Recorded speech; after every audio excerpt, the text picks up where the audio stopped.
días.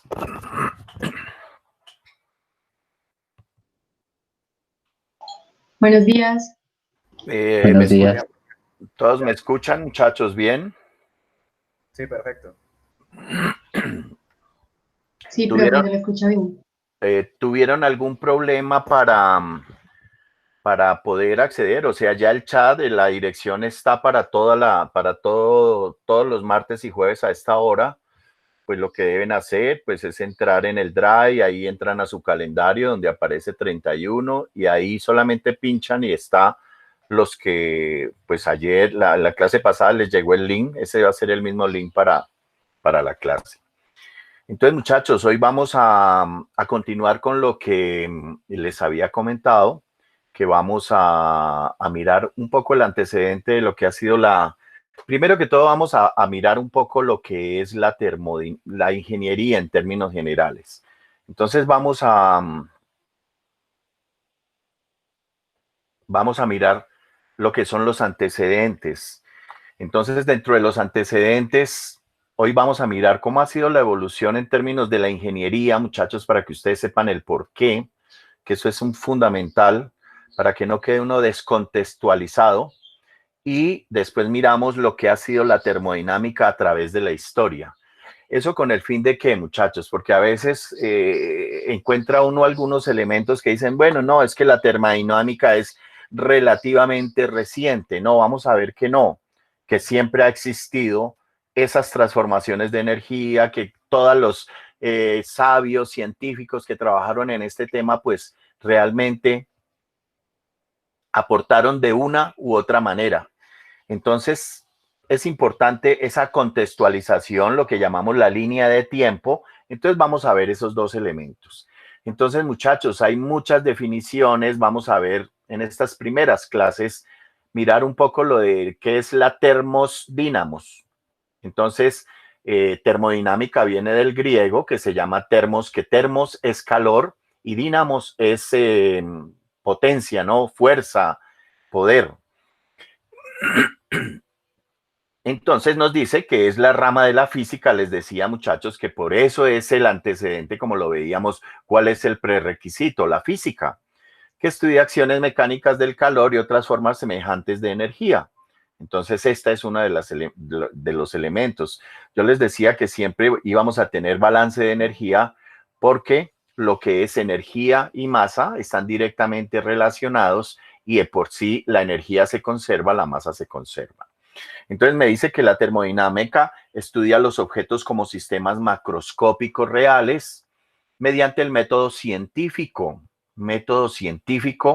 razonamientos deductivos, prestando atención a variables extensivas, muchachos. Ya vamos a ver en la siguiente clase cuáles son las variables que tiene la termodinámica. Tenemos lo que son extensivas, que dependen de la cantidad de masa, de volumen, y dentro de eso tenemos la energía interna, la entropía, el volumen. Y dice que también, como las variables que no son extensivas, o sea, intensivas y extensivas, o sea, estas serían intensivas, como la temperatura, presión, potencial químico, entre otras magnitudes, o sea, que no dependen de la masa ni del volumen. Entonces, eso es básicamente una de las tantas definiciones. Van Villen habla mucho sobre esta definición. Entonces nos dice que la termodinámica no ofrece una interpretación de las magnitudes que estudia. ¿Pero qué quiere decir esto? Y sus objetivos de estudio son siempre en estado de equilibrio. O sea, sencillamente, muchachos, yo para poder analizar, des en cuenta que hay una coherencia en la definición, muchachos, eso es importante. Yo para poder estudiar la termodinámica tengo que mirar que los sistemas estén en equilibrio,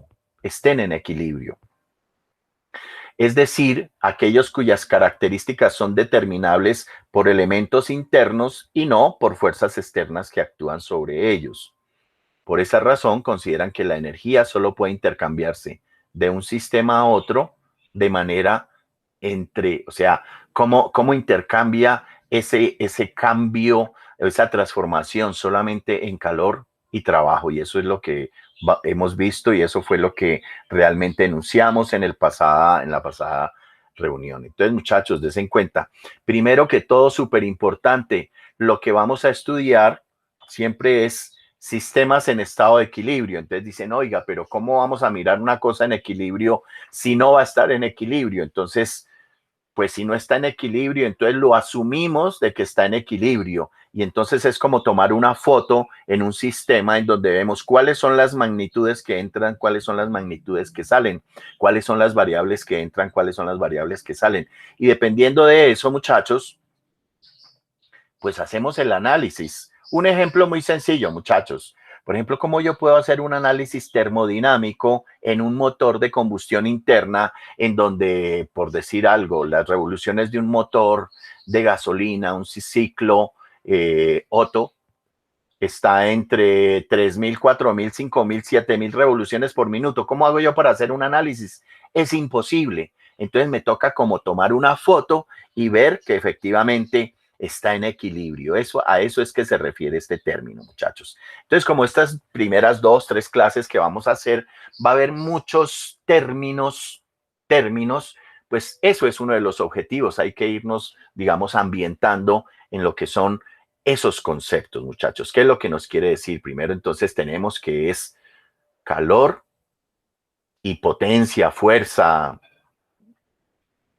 que están acciones mecánicas, pues claro, vamos a tener lo que es el movimiento mecánico, ¿no? La transformación de una energía cuando tiene movimiento, pues esas es básicamente las acciones mecánicas, pero nos dice que mecánicas del calor y otras formas semejantes de energía. Entonces, cuando hablamos de calor, estamos hablando de otra forma que es el trabajo, y aquí lo vemos, calor y trabajo. Entonces, muchachos, den en cuenta que son realmente coherentes esas definiciones.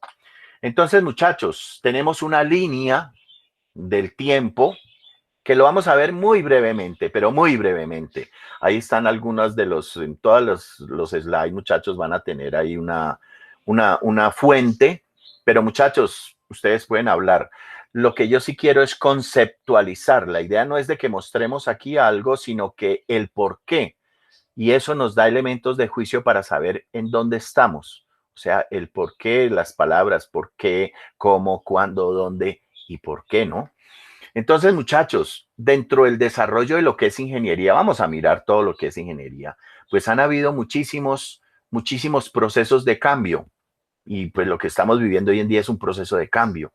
Entonces, muchachos, uno de los elementos básicos que necesitó el hombre, estamos hablando de 4.000 años antes de Cristo, y es específicamente la invención de la rueda. Eso se dice a nivel de las historias, de las prehistorias, de que ha sido como el cambio fundamental, porque todas nuestras generaciones, el hombre era nómada, pero él deja de ser nómada. ¿Por qué? Porque se da cuenta de que cada vez que estaba yendo dependía de la comida. Entonces, cada vez que llega a una situación se da cuenta de que, bueno, la naturaleza le brindaba todo lo que era la comida y pues esa era toda su sociedad.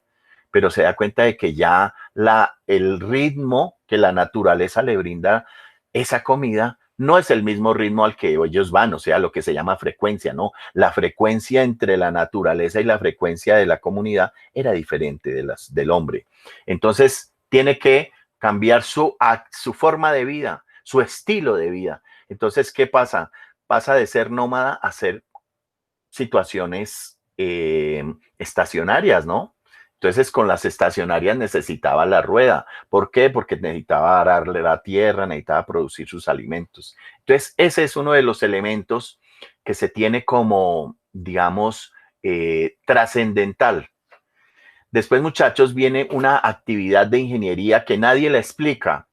El haber construido, estamos hablando del 2700 antes de Cristo, la construcción de las pirámides, que es lo que hoy se encuentra en Egipto, y que son las pirámides, las famosas Keops, Kefren, Miserino, ¿no?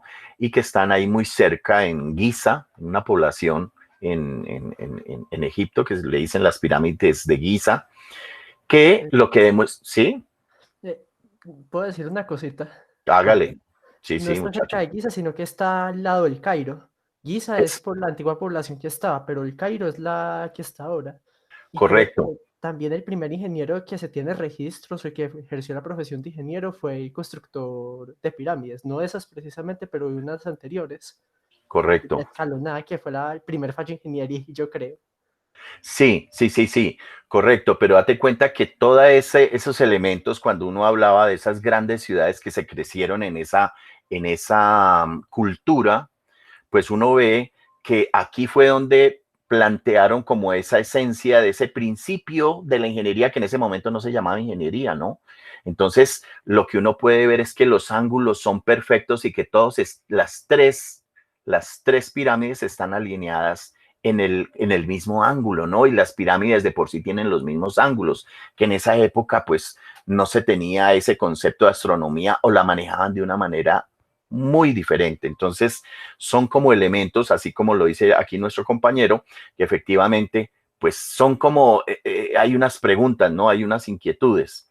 Después viene todo lo que es esa época, el año 1000 antes de Cristo, todo lo que eran los hallazgos en que ya utilizaban el bronce. ¿Pero por qué utilizaban el bronce? Porque necesitaban muchas herramientas. O sea que ya había fundición, muchachos, ya había transformación. Tenían que haber utilizado algún energético. Pues en ese energético realmente era la leña, ¿no? Para poder fundir algunos de los elementos con que fueron utilizados toda esta estructura de bronce.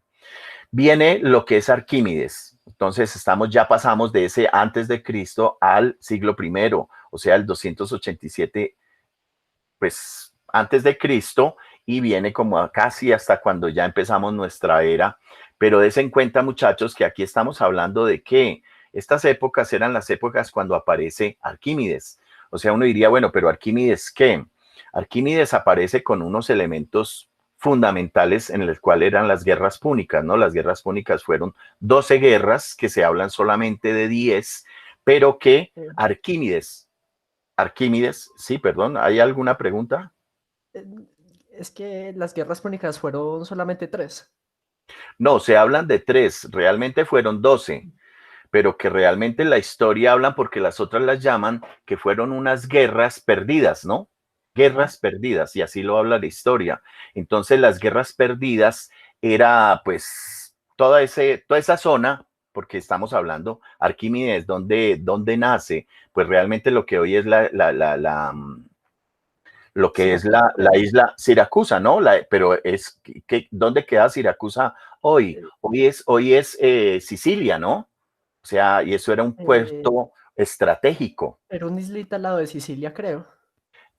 Hoy en día, pues sí, o sea, realmente es que ahí hay una gran cantidad de islas, pero la más grande era Sicilia, porque ahí estaba Córcega, Cerdeña, Sicilia. Pero Sicilia, o sea, ahí hay un pueblo que es básicamente lo que hoy se llama, o sea, donde aparece Arquímedes.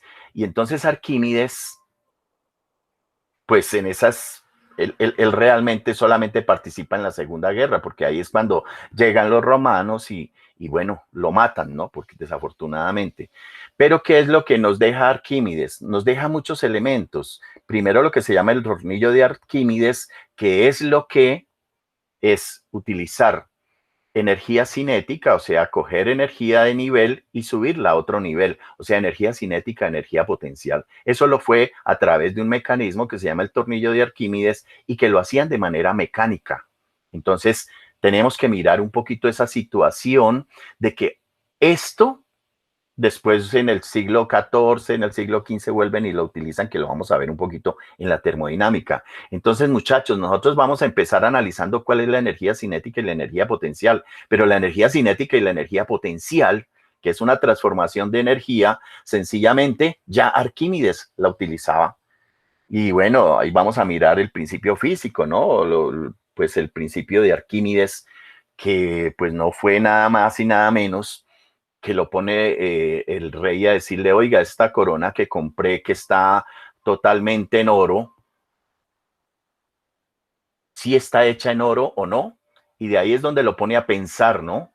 Y él hace todos esos principios físicos para determinar la densidad del oro, la densidad del bronce, la densidad de otros materiales para determinar si efectivamente esa corona estaba hecha en oro o era que lo habían estafado. Entonces, muchachos, desde el punto de vista termodinámico, mire que estamos hablando desde el 2287 hasta el 2212, porque es antes de Cristo, pues ya se utilizaba la energía cinética y la energía potencial. O sea que eso no es relativamente nueva. Después en el año 70 viene lo que se llamaba la primera máquina de vapor, muchachos, se utilizaba la leña, y viene lo que es esa máquina de Herón que estaba en Alejandría y que efectivamente se utilizaba el vapor, ¿correcto? Que fue lo que vimos al principio. Entonces esa máquina que la utilizaban solamente para que los niños vieran un poquito como un juguete, ¿no? Pero nunca tuvo una utilización específica de trabajo, pero ya se había una transformación y había un cambio de fase. Bueno, muchachos, después viene todo lo que es la influencia china, o sea, los chinos también han tenido una influencia relativamente fuerte durante todo ese desarrollo. Trabajan toda la parte astronómica, la creación del reloj. Después viene todo lo que es digamos, la invención de la pólvora hacia el año 1500. Estamos ya aquí hablando después de Cristo, en la cual, pues Italia dependía de toda esa zona, lo que es hoy España, y allí, pues ustedes saben que los grandes que han utilizado pólvora, pues ha sido toda esa zona, lo que es hoy la zona de andaluza, ¿no? Y ahí hablan un poco sobre los primeros ingenieros españoles que fueron más o menos en 1500. Siempre la ingeniería estuvo muy basada, muchachos. Yo lo que quiero resaltar en esto es que tanto la ingeniería, que estuvo muy relacionado con el aspecto militar. ¿Por qué? Porque siempre todos, si ustedes miran un poco, si profundizan, pues sencillamente las guerras hizo catalizar para que se utilizaran muchas cosas. Ahora cuando miremos en termodinámica vamos a ver otro de los elementos fundamentales que hizo Arquímedes basado en las guerras, ¿no? En esas guerras que pues desde esa época hasta nuestros días siguen en la misma situación. Viene la primera escuela de ingeniería civil que todavía existe, es de las más conocidas, la Escuela Nacional de Pons en Chaussette, en París, y está pues fundada desde 1747. Vienen las asociaciones de ingenieros civiles. Aquí nos aparece, muchachos, James Watt. O sea, él con su socio Matthew, ellos realmente no fueron los que crearon la máquina de vapor. Y lo vamos a ver en la línea de termodinámica, la línea de tiempo. Ellos realmente lo que estaban era organizando. Ellos eran más estructuradores de empresas. Y ellos lo que cogieron fue la máquina de vapor y lo que hicieron fue manejarla. Y ya lo vemos un poquito en el detalle de lo que ha sido James Watt en términos de esto. Ustedes ven que la invención de la máquina de vapor se la debemos a James Watt. Realmente no fue así. Y lo vamos a ver. Esto es, digamos, elementos básicos. Después viene todo lo que fue la creación Volta en lo que es en producir cargas eléctricas, cargas eléctricas de manera estática. Viene lo que es la primera invención de una pila o batería eléctrica en 1800. Aquí nos aparece un componente importante, muchachos. Dense cuenta que la línea de lo que ha sido ingeniería y lo que es la parte de termodinámica están cruzados. Por eso quise tomar primero esta línea. Y aquí nos aparece Sadi Carnot. Sadi Carnot era también un militar. Él era un teniente francés que él sencillamente lo que quiso pues avanzar es en decir, hombre, ¿cuál es la máxima eficiencia que yo puedo tener en una máquina térmica? Y él sacó su propio ciclo de Carnot, que es el que vamos a estar mirando un poco en nuestro desarrollo. Él fue el primero en estudiar la termodinámica de las reacciones de combustión de motores de vapor, ¿no? O sea, él sacó esas reacciones para mostrar, o sea, relacionó lo que era calor y temperatura. Y por eso ahí viene algunos elementos que vamos a ver, ciclo de Carnot. Estaba Clausius, en la cual pues él ya estaban empezando a utilizar todos estos elementos.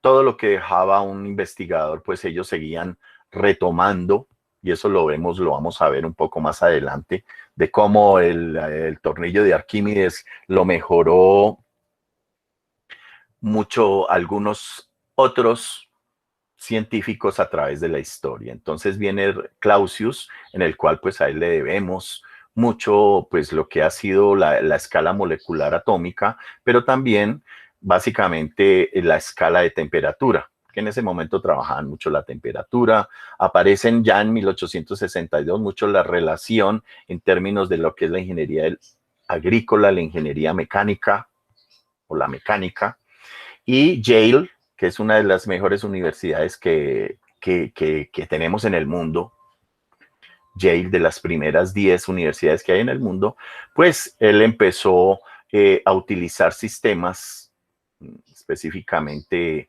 de la escala termodinámica de Clausius, ¿no? O sea, el primero en desarrollar metodología matemática basada en gráficas para sistemas químicos. Entonces tenemos esto, viene Bohr-Helmholtz en Fundamentos de la Termodinámica, muchachos. Dense cuenta que estamos mirando línea de ingeniería, pero aparecen muchos de los avances de la termodinámica. Viene Thomas Edison, en la cual él es el que empieza con la energía eléctrica, pero ¿cómo es que la empieza, muchachos? Él la empieza porque muchos de lo que hoy es Manhattan en Estados Unidos, pues unas de esas manzanas ya empiezan a generar, pues a proveer la electricidad con máquinas térmicas, muchachos, eran plantas térmicas, o sea, plantas que funcionaban a través de combustibles térmicos, o sea, en esa época utilizaba mucho lo que era carbón y se estaba en una disputa de si la energía debía ser alterna o debía ser continua. Entonces, eso que estamos hablando en 1862, muchachos, con Edison, pues aquí Nicolás Tesla también trabajó mucho porque él era de la secuencia de que se trabajara mucho la energía de corriente continua, pero él estuvo trabajando mucho ese tema en Nueva York específicamente, y ahí ampliaron también otras áreas para poder dar electricidad a esos almacenes, lo que se llamaban las grandes manzanas. Ahí aparecen también un poco de manejo en lo que eran suelos, drenajes, en la Universidad de Nebraska. Y viene aquí, aparece, muchachos, dense en cuenta, aquí está Yale, aquí está la Universidad de MIT, en donde aparece como primera vez lo que es la ingeniería química, o sea, los estudios de pregrado en términos de ingeniería química. Entonces MIT inicia desde 1888 esa formación. Después viene lo que es las asociaciones, viene el Instituto de Ingenieros Químicos, y Iowa, que es una universidad también muy importante, pues aparecen los primeros ingenieros que son agrícolas, ¿no? Aquí en Colombia el primer ingeniero mecánico que aparece, muchachos, es antes de los años 60, que es Carlos de Graeff, que fue a estudiar a Estados Unidos y aparece porque pues existía una ingeniería que era la ingeniería civil y era entonces aparece como toda esa evolución, muchachos. Eso a nivel de lo que es, miren que aquí en 1917 ya aparece el primer Philosophic Doctor, que es lo que significa PhD, ¿no? En ingeniería agrícola. Entonces, ahí es un poco la línea de tiempo. Pero muchachos, vamos a mirar ahora, eso era la línea de tiempo en ingeniería, vamos a mirar ahora sí específicamente lo que es la línea de tiempo de lo que ha sido la termodinámica. Entonces, muchachos, vamos a empezar. ¿En dónde empieza? Pues muchachos, estamos hablando del siglo III antes de Cristo, en la cual está Arquímedes. Arquímedes, ustedes ven aquí un gran... Era básicamente como los escudos. Él empieza con los escudos de esas famosas guerras, lo que hablábamos de las guerras púnicas, pues los tenían acosados, pues los griegos, los romanos, porque esa era una zona de conflicto, que es una zona todavía de conflicto. Si uno mira los mapas, ha sido toda la vida una zona de conflicto. Entonces, él dice que durante la batalla de Siracusa es donde él nace, que es lo que hoy es Sicilia, porque ese es un puerto, el puerto de Siracusa, enfrentó a los romanos y griegos, y dice que Arquímedes utilizó unos espejos hexagonales hechos con bronce para reflejar los rayos solares. Miren, aquí está el sol.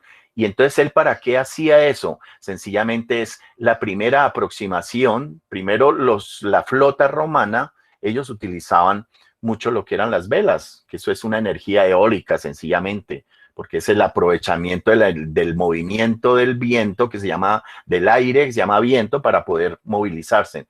Entonces, él se ideó cómo podía reflejar eso, quemarle las velas a los barcos, y al quemar las velas de los barcos, pues sencillamente los incendiaba, y así fue que pudieron soportar toda esa gran presión que tenían los romanos, los griegos, sobre muchas de estas diferentes culturas que estaban allí.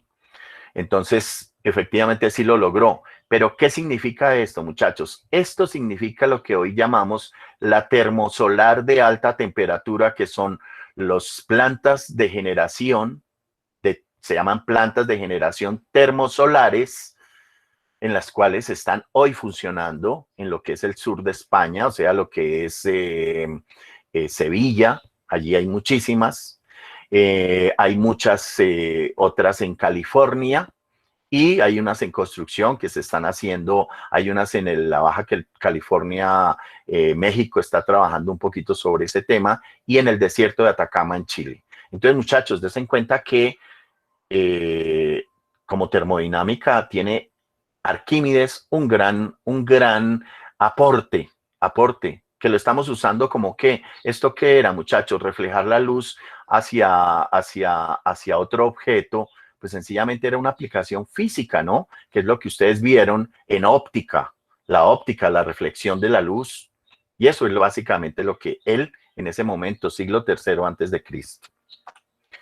Pero también le debemos, muchachos, el famoso tornillo de Arquímedes. Entonces, mira el famoso tornillo de Arquímedes. Tenemos digamos, una potencialidad. ¿Nosotros qué hacemos con la energía potencial? La energía potencial es la que tenemos aprovechando una altura. Él en ese momento, sencillamente, como no habían bombas, no había electricidad, no había formas de cómo subir el agua para beber, porque estos realmente eran acueductos, pues él se ingenia ese famoso tornillo de Arquímedes, en la cual a través de este movimiento mecánico la pasa de este nivel a este nivel. Entonces, ¿qué la pasa, muchachos? La vuelve energía potencial. Aquí ya es energía potencial. ¿A través de qué? De una energía mecánica. ¿Qué es lo que hace la hidroeléctrica? Hace lo contrario. Coge una potencialidad, aprovecha una altura con el peso de la masa del agua, más la gravedad, más esa altura. Sencillamente yo la vuelvo trabajo aquí. Y eso es el principio fundamental de una hidroeléctrica. Entonces, muchachos, aquí vemos cómo él diseña pues esos digamos, cangilones helicoidales, para que la masa de agua yo la esté colocando en este otro punto. Entonces, sencillamente dice que la energía mecánica que yo hago acá va de acuerdo a la altura del salto y al caudal que entra al tornillo. Eso, muchachos, es lo que nos vamos a mirar cuando veamos energía cinética y energía potencial en transformación. Pues vamos a ver este principio. Entonces, para que se recuerden, muchachos, que esto no es nuevo. Viene después la helopilia, en la cual, pues ya les he explicado cuál era la primera transformación, que la hacían solamente como un juguete para entretener los niños de la época, ¿correcto? Entonces, ese fue como la primera transformación, que sabían cuál era la entalpía, cuál eran las condiciones de energía interna, que cuál era la presión, la temperatura. No, eso no lo sabían, pero sí sabían que se podía hacer una transformación. Entonces, muchachos, en termodinámica sí vamos a mirar cómo es que cuando a través de que hacemos una transformación podemos mirar sus componentes, sus variables termodinámicas, que es presión, temperatura, volumen.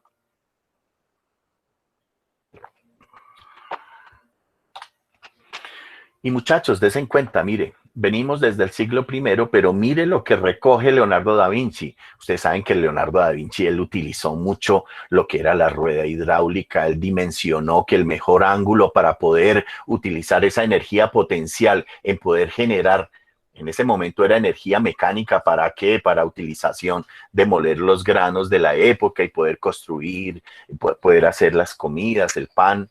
Pues él decía que era un ángulo de 90 grados y aparece esto. Pero miren, muchachos, él utilizó los famosos tornillos de Arquímedes. Entonces, desde el siglo III hasta el siglo XIV, ya, muchachos, esto estaba. Entonces, Leonardo da Vinci, pues nos dice que él se murió, o sea, él vuelve y coge esos elementos de Arquímedes y dice, él también pensó en el uso del sol. En el año 1515 comenzó muchos de sus proyectos que no lo pudo nunca ver.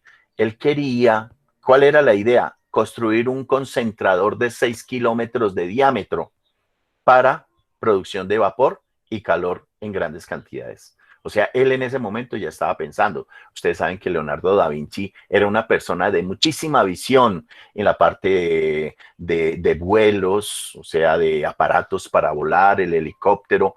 Todo eso, él estuvo trabajando en toda esa situación, además de que era un gran artista.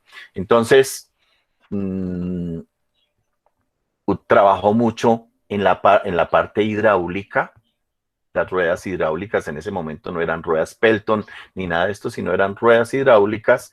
Y él lo que hizo fue procesos de secado al duque de los Médicis, ¿no? Ustedes saben que Florencia fue famosa por esa familia que tenía mucho poder, mucho dinero y que fue la que desarrolló pues toda esa escuela florentina en arte en la cual estaba Leonardo da Vinci, ¿no? En lo que era pintura, escultura, pero él estaba trabajando en otras cosas, muchachos, en estas partes.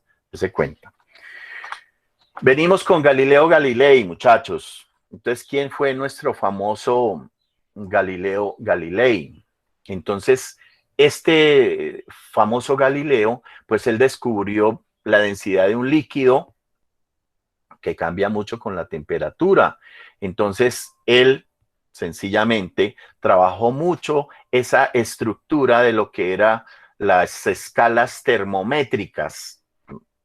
Entonces, él utilizó el alcohol, utilizó agua, pero efectivamente viene ese aporte. Pero ¿realmente ese fue el gran aporte? No, el aporte que él hace sencillamente es toda esa parte de astronomía.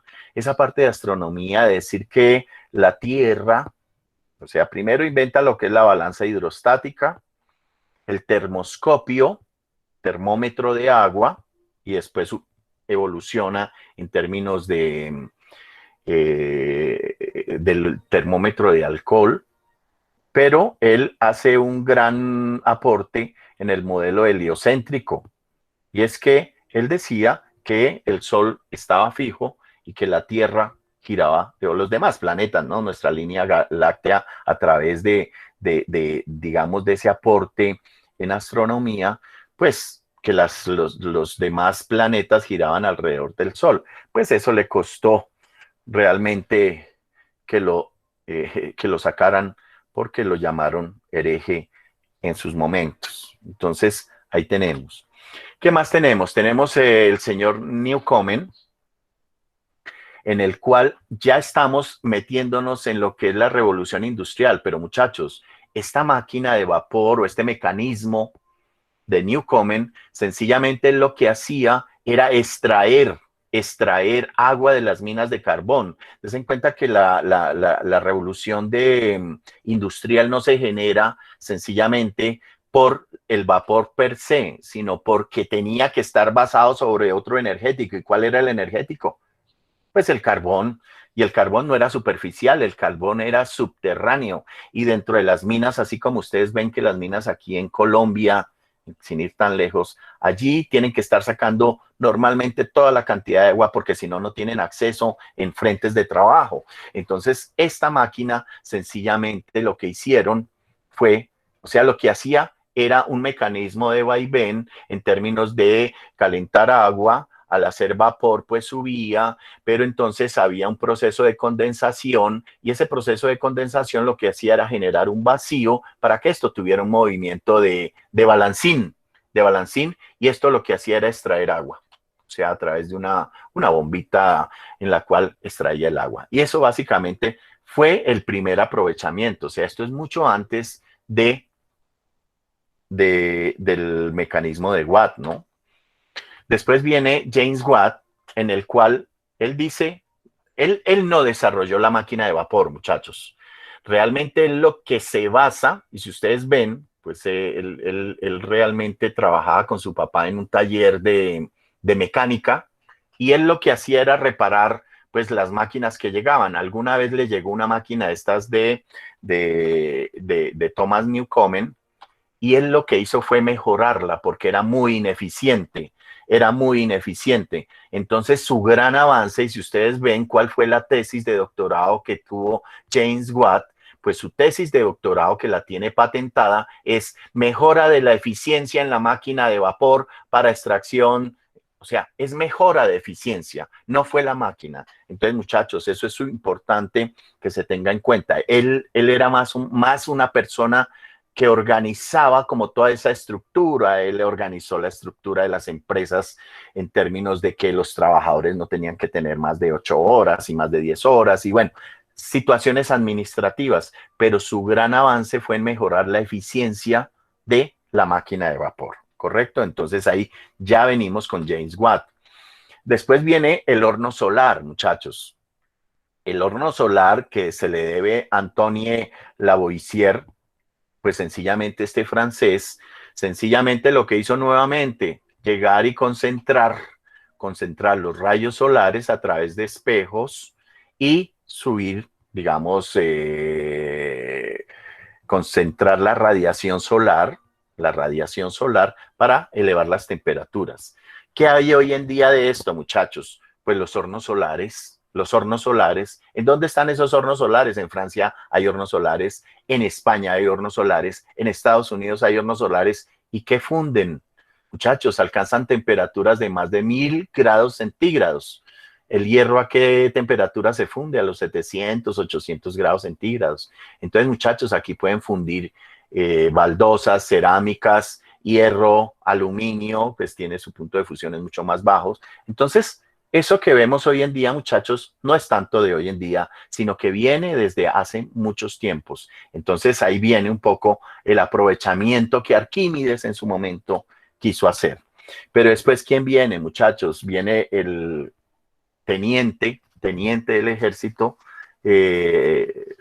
Sadi Carnot, Nicole Leonard Sadi Carnot, que quería, o sea, él se dio cuenta que la creencia generalizada de elevar la temperatura a lo máximo posible para producir vapor elevaba la eficiencia.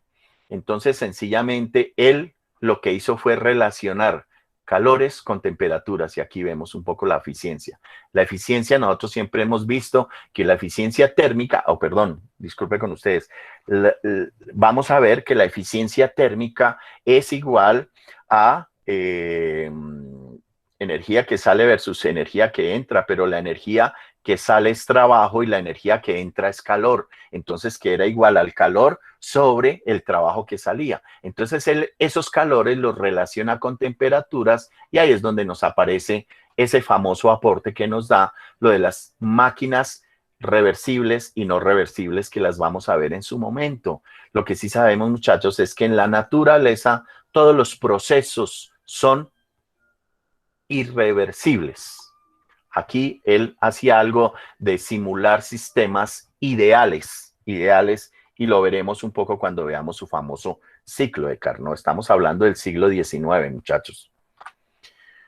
Después viene Thomson, en el cual pues él relacionó, nos dice que toma una escala de temperatura absoluta. Estamos hablando que las temperaturas absolutas las tenemos basadas en Kelvin, cuando él trabaja pues su famosa escala absoluta, que la trabajó a nivel de observaciones en su laboratorio y que se basa en el teorema de Carnot para la eficiencia de motores ideales. Cuando hablamos de ideales, muchachos, es que son sistemas que no tienen en cuenta las pérdidas de energía, digamos, de calor, y que solamente las temperaturas de los depósitos agua caliente y agua fría, sí, que es básicamente el frigorífico de Carnot.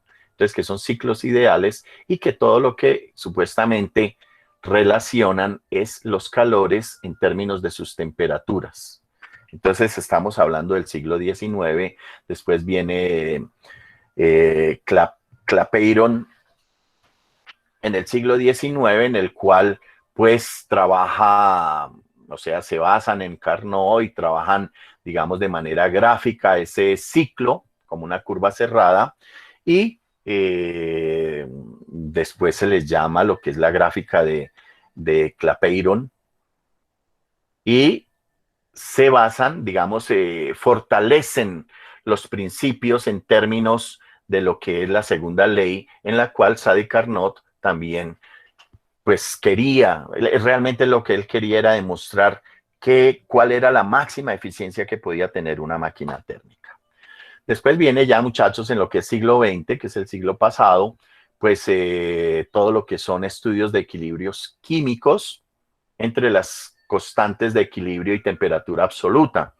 Entonces ahí introduce el concepto de la presión osmótica y gana su primer Nobel de Química en 1901. Ustedes saben que ese premio Nobel lo da el gobierno sueco para avances en diferentes áreas, química, física, medicina.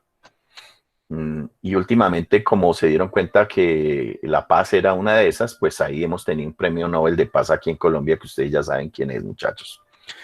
Entonces, esa presión osmótica, ¿por qué es importante, muchachos? Nos dice que la presión osmótica de una solución es igual a la presión que el soluto ejercía en el estado gaseoso, ocupando el mismo volumen de la solución en la misma temperatura. ¿Esto para qué se utiliza, muchachos? Sencillamente esto de la presión osmótica es lo que nos ayuda a hacer todos esos componentes de ósmosis, específicamente para, por ejemplo, inversión por actividades osmóticas para purificar agua. Es uno de los elementos fundamentales, pero esa presión osmótica, si ustedes miran en dónde está basada, muchachos, está basada en el funcionamiento del cuerpo humano. Entonces, lo que hace la sangre a través del riñón es que la sangre pasa por esas permeabilidades, membranas permeables, y lo que hace es quitarle las impurezas a la sangre, que es lo que pues elimina de una manera categórica, que es la orina. Entonces, él básicamente hace ese mismo principio en lo que es la presión osmótica de una solución, pero la utiliza desde el punto de vista de analogía en términos de soluciones químicas en gases y en otros componentes. Viene Max Planck, muchachos. ¿Qué es Max Planck? Entonces, Planck, él es el que saca uno de los elementos fundamentales. O sea, realmente él calcula cuál es la energía del fotón. O sea, Planck es alemán y él pues digamos, se dedica mucho a la investigación de la energía atómica. Él aprovecha mucho los principios, o sea, la importancia sobre la cuantificación de la radiación electromagnética, y fue premio Nobel en 1918. Entonces, ¿qué es nuestro gran aporte que hace, muchachos? Él lo que dice, él dice que las ideas de Clausius sobre entropía ocuparon un espacio central en sus pensamientos, pero su gran aporte es calcular la energía que tiene el fotón. Entonces, muchachos, nosotros vemos que en todos los sistemas tenemos que la energía se puede entrar o salir de un sistema en forma de calor o en forma de energía. Pues esto fue fundamental porque cuando la energía del fotón, la energía de radiación que nos llega del Sol, y él la estuvo calculando en eso, por eso él saca, Max Planck saca unas constantes y determina que la energía de un fotón es igual a 2.4 electronvoltios. Entonces, esto es fundamental, muchachos, para poder calcular la cantidad de energía que uno tiene en términos de radiación. Entonces, eso es fundamental para poder analizar la energía que entra a un sistema y la energía que sale. Entonces, este es uno de los elementos, digamos, fundamentales que están ahorita en el siglo XX. Y pues ahí aparece, pues ustedes ven aquí, pues toda la física de Einstein. Pero muchachos, lo importante es que si uno ve cómo ha sido la evolución, pues la física, ustedes ven aquí que la física ha sido basada en tres elementos básicos. El primero fue la física de Galileo, después la física de Newton, después la física de Albert, de Einstein, que es la que estamos trabajando. Entonces, ¿qué es lo que nos deja todo esto y qué es lo que les quiero mostrar, muchachos? Que vemos que durante la historia pues han habido desarrollos importantes para la termodinámica. La termodinámica no empieza, muchachos, en 1850 cuando aparece la revolución industrial, que se soporta en un energético que era el carbón y que aparece la máquina de vapor. Des en cuenta que la máquina de vapor no la inventa James Watt, pero que en ese momento, muchachos, también se venía trabajando lo que era el ciclo Otto. Nicolás Otto venía trabajando lo que era el motor de combustión interna y que además Rudolf Diesel, francés, venía trabajando el motor de explosión de combustión interna, ¿no es cierto? O sea, motor de combustión por compresión. Entonces venían trabajando esas tecnologías y pues se estaban desarrollando y necesitaron muchos aportes de la termodinámica. Lo que dice aquí en estas conclusiones es que muchos de estos hombres pues dedicaron el aporte a la ciencia y a todo el desarrollo, pues se dice que el caso de James Watt o sea, catalizó, pero no por la invención de la máquina de vapor, muchachos, sino por la mejora de esa máquina en términos de eficiencia. Al mejorar, aunque dicen que no fue el primero en mencionar ese aparato, fue el mejor que lo ha hecho en la historia. Entonces, muchachos, eso es un poco con lo que es la supuestamente línea de lo que es la ingeniería, muchachos. Des en cuenta que en la ingeniería tiene que ver mucho con la termodinámica y cómo la línea de termodinámica propiamente dicha, qué fue y a qué nos ha aportado. Hoy en día, ¿en qué estamos en términos de termodinámica, muchachos? Estamos nuevamente utilizando las transformaciones ¿de qué? Las transformaciones de energía, muchachos. Entonces estamos viendo que ya las transformaciones tanto de vapor como máquinas de transformación de un energético primario a un energético secundario, lo estamos viendo en términos de lo que es la electricidad, que ha sido el modelo que nos han metido en la sociedad. Entonces, el modelo de la sociedad está basado hoy en día en la electricidad, pero la electricidad ¿de qué forma? Pues sí, puede ser de ese elemento o puede ser de otros. Entonces, vemos, muchachos, que también hay un modelo de utilización de electricidad, pero basado en termosolares. ¿Que quién lo aporta? Pues muchachos, Arquímedes. Entonces, des en cuenta que como todo ese conocimiento, muchachos, todo ese conocimiento viene a utilizarse en las diferentes tecnologías que tenemos hoy en día. Entonces, muchachos, sobre esto, ¿tienen alguna pregunta, alguna inquietud? Tal vez yo, más que todo como un aporte, no tanto Sí, como una cuéntame. pregunta, Sí. sino que es verdad que muchos de los desarrollos se han dado por guerras, pero la revolución industrial no es la excepción, porque se dio por una causa de ámbito civil. El desarrollo del Sí, vapor, el desarrollo de las locomotoras, tal vez la costilla fue la Primera Guerra Mundial, pero todo el desarrollo que hubo antes fue en una época relativamente pacífica y fue el mayor sí. desarrollo de la humanidad hasta entonces. No sé. Sí, no, correcto, tú tienes la razón, pero date cuenta cómo, o sea, me gusta ese aporte que tú haces, porque si uno mira cómo fue la Primera Guerra Mundial y cómo fue la Segunda Guerra Mundial, muchachos, ¿cuál es el aporte que hace cada una de esas guerras a la tecnología? Cuando uno mira las tecnologías de las famosas cruzadas, muchachos, las cruzadas que eran guerras religiosas, pues esas cruzadas que aportaron, transferencia de tecnología ¿en qué, muchachos?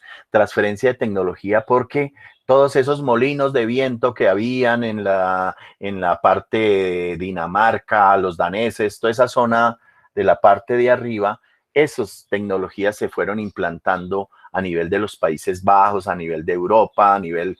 Entonces, sí ha habido esa situación de que nos aportó la Primera Guerra Mundial, muchachos. ¿Por qué tanta, digamos, belicismo en esa, digamos, extensión de territorio? Porque en ese momento era eso, ¿no? Los países que tenían más territorio, si uno ve Inglaterra, muchachos, Inglaterra llega a tener las 3/4 partes del mundo, eran colonias inglesas. Y ustedes lo pueden ver en mapas de esas épocas. Casi todas las colonias, Australia era colonia inglesa, Estados Unidos era colonia inglesa. Lo único que no fue colonia inglesa fuimos nosotros y un poco de estos países cuando los españoles vienen para acá. Pero muchachos, ¿qué era lo que catalizaba todo eso? Pues, ¿qué nos daba la máquina de vapor en términos de los barcos, muchachos? Ellos querían pasar de una parte a otra porque el poder en ese momento era el territorio. Entonces la tecnología se prestaba para eso. ¿Cuál fue el aporte que nos dio la Segunda Guerra Mundial en términos de tecnología, muchachos? O sea, yo no comparto nada de belicismo, sino ¿cuál fue el aporte? Muchachos, todo lo que hay en aviación fue un aporte tremendo. Energía nuclear. Y la energía nuclear, pues yo no quise tocar eso, muchachos, pero por ejemplo, si ustedes ven, Albert Einstein era de madre judía, ¿no? Y pues él se lo llevan. ¿Quién se lo llevan? La Universidad de Georgetown se la llevan a Estados Unidos, y para que él ya tenía casi todo listo, él dijo, mire, si nosotros dejamos que estos amigos de allí del norte que habían formulado la Primera y la Segunda Guerra Mundial, pues nos vamos a tener problemas.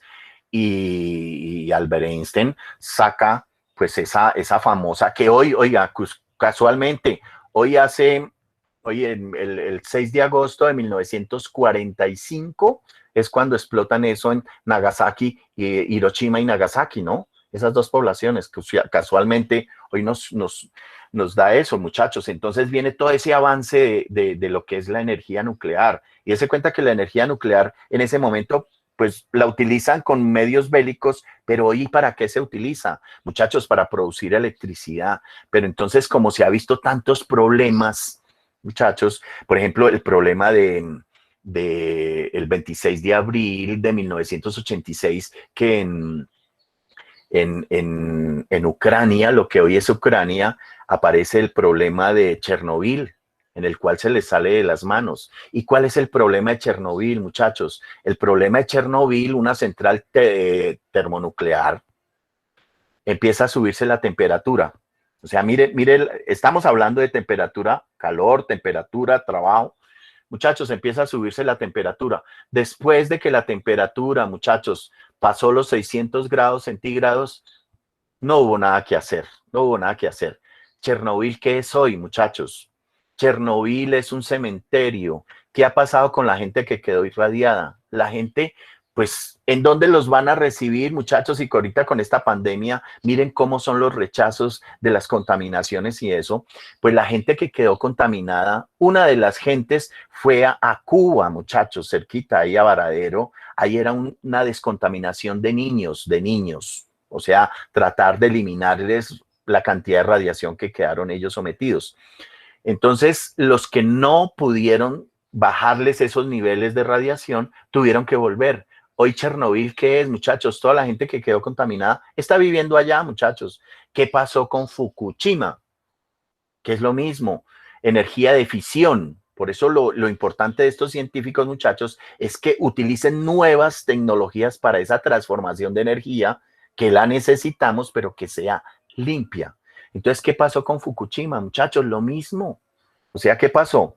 Primero, pues se les empezó a inundárseles todo su sistema nuclear. Bueno, el reactor nuclear, porque está la generación de vapor y ya todo lo del demás ciclo es un ciclo común y corriente, o sea, es un ciclo convencional.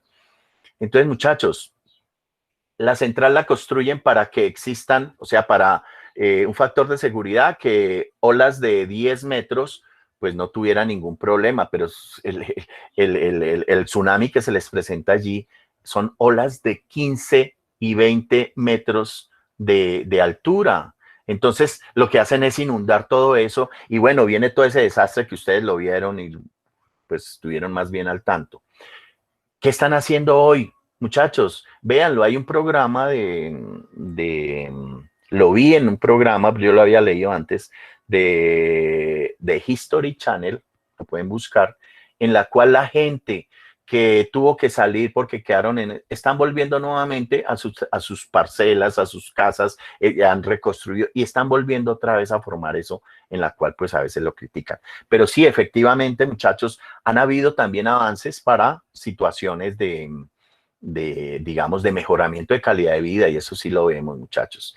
Pero digamos, esa formación, cuando uno ve la historia y ve todo cómo ha sido todo ese proceso de evolución de las diferentes poderes, muchachos, siempre ha habido lo del territorio, términos, todo lo que han sido pues los romanos, el imperio romano, el imperio otomano, el imperio americano, muchachos, el imperio pues español también, porque ellos tuvieron el imperio inglés, pues todo ha sido como en esa situación digamos, de territorio, de tecnología, muchachos. Des en cuenta que hoy en día el que primero saque la vacuna va a ganarse su espacio y que, muchachos, cerrando un poquito este tema, lo que, por ejemplo, esa máquina de vapor, des en cuenta que la máquina de vapor empezó a competir ¿con quién? Con el motor de combustión interna y con el motor diésel. Por eso los primeros grandes barcos, ustedes ven todos los que salían de Londres a Nueva York, estaban hechos de vapor, o sea, eran y a base de carbón, pero se dan cuenta que la eficiencia es muy baja, entonces aparece la competencia, muchachos, entonces llega el petróleo. El petróleo el petróleo se conocía desde hace mucho tiempo, pero llega el petróleo y el petróleo empieza también a decir, oiga, subimos la eficiencia. ¿Qué fue lo que hizo James Watt? Arreglar la eficiencia de la máquina de vapor y que aparece el motor diésel de compresión, o sea, el Rudolf Diesel. Pues muchachos, empieza también a competir y es en cuenta que muchachos, desde que aparece eso hasta nuestros días, hasta hoy, muchachos, no ha cambiado. ¿Vienen otros procedimientos tecnológicos? Sí. ¿Que lo vamos a ver? Bueno, que vamos a utilizar hidrógeno, sí, que puede ser hidrógeno verde, que puede ser hidrógeno azul, que puede ser hidrógeno gris o como le llamen, que puede ser utilización de carbón o utilización a través de reformado de vapor con el petróleo, de sacar hidrógeno, porque la gente, o sea, ya la tendencia dicen, oiga, tenemos que irnos hacia el hidrógeno, a través de celdas combustibles, a través de ¿qué? Pues ya hay vehículos, muchachos, de hidrógeno. Hay vehículos, hay la Fuel Cell PM, que es la celda de la Fuel Cell, la celda de hidrógeno de protónica, ¿no? O sea, que es la que más ha avanzado. Entonces, muchachos, todo ha sido un proceso de transformación y a eso era que quería, pues, mostrarle esta línea. Muchachos, ¿algún otro comentario, algún otro componente, algo que ustedes quieran aportar o que quieran preguntar? Con todo gusto, muchachos. Profe, yo tengo una pregunta. A ver, cuéntame. Sino que usted mencionó aquí en la presentación los hornos solares con los que se funden metales. Entonces yo quería preguntarle si usted sabe cuál es la diferencia entre esos hornos y los hornos convencionales que son con combustible, con diésel. Ah, bueno. Perfecto. Para todos los compañeros, la pregunta aquí de pues la persona que nos pregunta, pues muchachos, ahí la diferencia es lograr la temperatura. Entonces, los hornos existentes que hay hoy, pues tenemos un gran alto horno, lo que se llama, que es coger mineral de hierro, la ferrita, pues todo lo que es mineral de hierro, la sumamos con coque, y la sumamos con caliza. Eso es lo que es el hierro fundido, muchachos. Esa es una forma. La otra forma de producir el hierro, ¿cuál es? Pues la inducción. Entonces son hornos eléctricos que realmente hacen un arco y funden porque llegan a temperaturas del punto de fusión del hierro. Entonces, muchachos, ahí está la cuestión de temperatura, pero también tenemos hornos de carbón, tenemos hornos de gas, tenemos... Entonces, muchachos, esos hornos a los cuales se refiere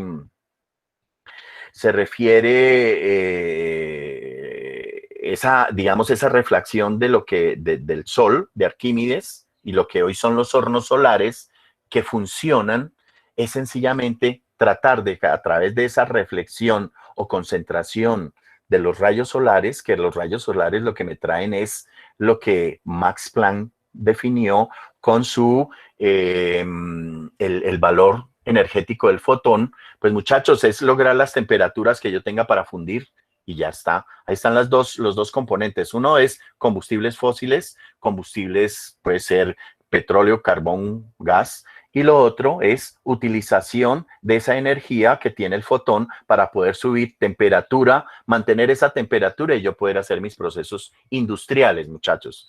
Que hay hornos que ya lo hacen, sí, claro, en Francia hay un horno solar.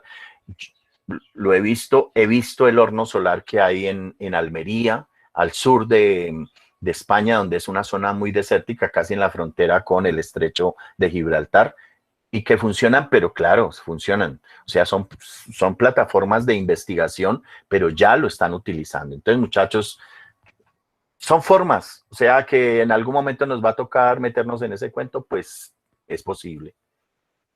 ¿Alguna otra inquietud, muchachos? Yo tengo una pregunta. Sí, cuéntame. Es que yo entiendo que cuando se genera energía térmica se calienta agua y esa agua pasa por una turbina. Sí, claro. Pero mi pregunta es, yo tengo entendido que el método utilizar turbinas para el agua, Sí. para ese proceso, es muy común como desde los años 20. Mi pregunta es si es un método que ha permanecido tanto porque es muy eficiente o hay métodos mejores o ha permanecido tanto por barato o por práctico. Muchacho, esa es una pregunta fundamental. Y mire, ¿cuál es la cuestión? Nosotros lo que hacemos es un cambio de fase. Esa es una de las razones de la termodinámica. Me gusta mucho tu pregunta. ¿Por qué? Porque en la termodinámica nosotros lo que aprovechamos son esas propiedades termodinámicas de un cambio de fase, que en este caso es el agua. Cuando digamos, cuando excitamos todas esas partículas, todos esos elementos en ese cambio de fase, se me genera una energía interna y se me genera una entalpía. Esa entalpía es una energía de alta calidad que tiene unas condiciones de presión y de temperatura. Cuando yo meto ese vapor, o sea, para llegar a vapor, pues tengo que primero meterme en una caldera, meter un combustible, cambiar el fase de agua, llevarlo a la turbina y en la turbina esa entalpía yo la vuelvo trabajo. Después de que hago ese trabajo, esa agua se me condensa. O sea, a mí me sale un condensado, que eso es lo que vamos a ver. Nosotros lo vamos a hacer en el desarrollo. Vamos a mirar cuál es la eficiencia isentrópica que tiene una turbina, cuál es la eficiencia de una caldera, cuál es la eficiencia de una bomba y cuál es la eficiencia de todo el ciclo que se llama un ciclo Rankine. Entonces, muchachos, al hacer todo ese ciclo, yo entro una energía primaria, por decir algo, carbón, gas, fuel oil, lo que sea, y salgo una energía secundaria que se llama electricidad. Pero antes de pasar de la energía primaria a la energía secundaria, yo he pasado por un cambio de fase, yo he pasado por una energía térmica y he pasado por una energía mecánica. Entonces, muchachos, ahí es donde yo tengo ese componente de eficiencia. La pregunta, que eso viene desde pues las máquinas de vapor, el vapor. Las térmicas aquí en Colombia, muchachos, aparecieron a principio de 1900. O sea, aquí tanto en Bogotá como en Medellín, lo que se llamaba la central de vapor de Coltejer, ellos producían era vapor y se lo destinaban a sus factorías para hacer tinturas y cosas de estos, que eso fue, pues sí, por allá en los años 40 y 50. Aquí en Bogotá también. ¿Qué pasaba un poco con estas máquinas, muchachos? Cuando empiezan estas máquinas no estaban, como dicen, inventadas totalmente y tenía problemas cuando tenía presión y temperatura. Cuando se sube esa situación, muchachos, pues esas máquinas se salen digamos, de sus parámetros de diseño, ¿y qué pasa? Explotan. Entonces, en esa época, la gente no les gustaba mucho esas máquinas. Y dicen, no, es que esas máquinas explotan. Esas máquinas, la gente le tenía miedo. Pero a medida que ha avanzado esa situación, pues las cosas han tenido factores de seguridad del 99.9%, como son las centrales nucleares de fisión. Entonces, muchachos, ¿qué pasa con eso? Pues a uno le daría miedo estar viviendo cerca de una central nuclear, porque pues claro, ¿qué tal que de pronto ese 0.001% fallara?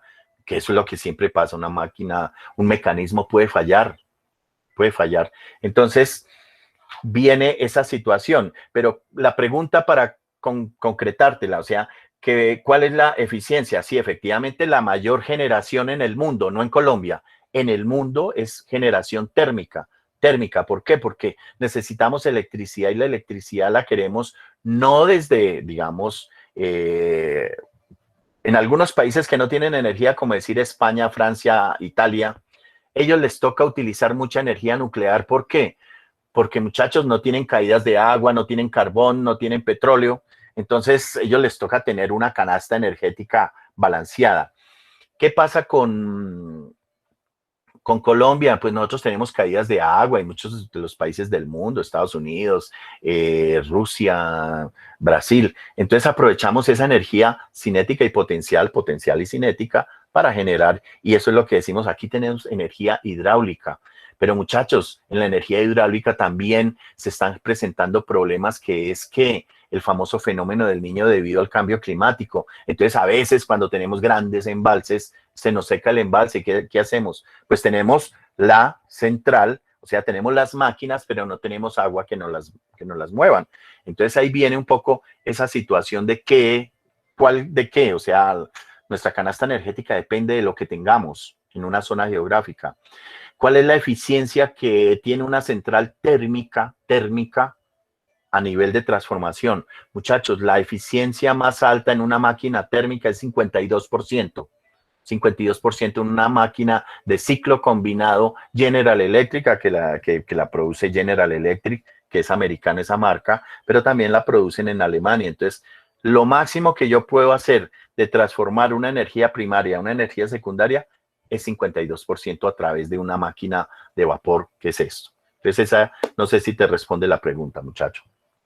Muchas gracias. ¿Alguna otra conclusión, alguna otra pregunta, muchachos?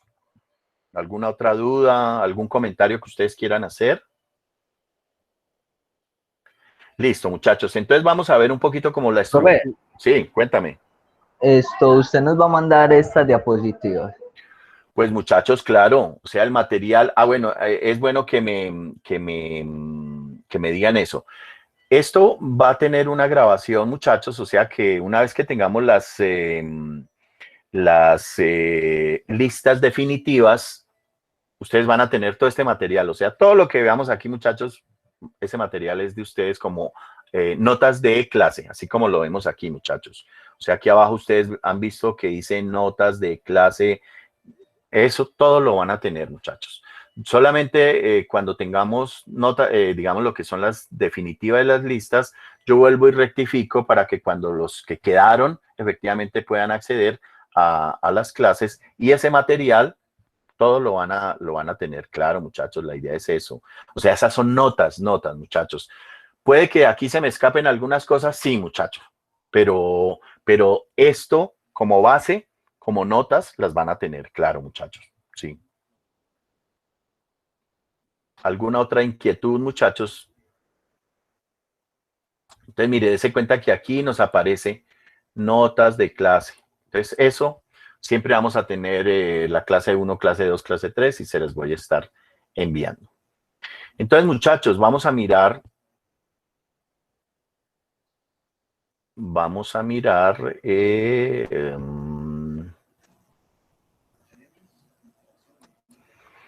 Vamos a mirar aquí lo que tenemos en el mapa conceptual, ya lo vimos. Entonces vamos a mirar la estructura. Mapa conceptual. Bueno, no, aquí lo tenemos. Mapa conceptual.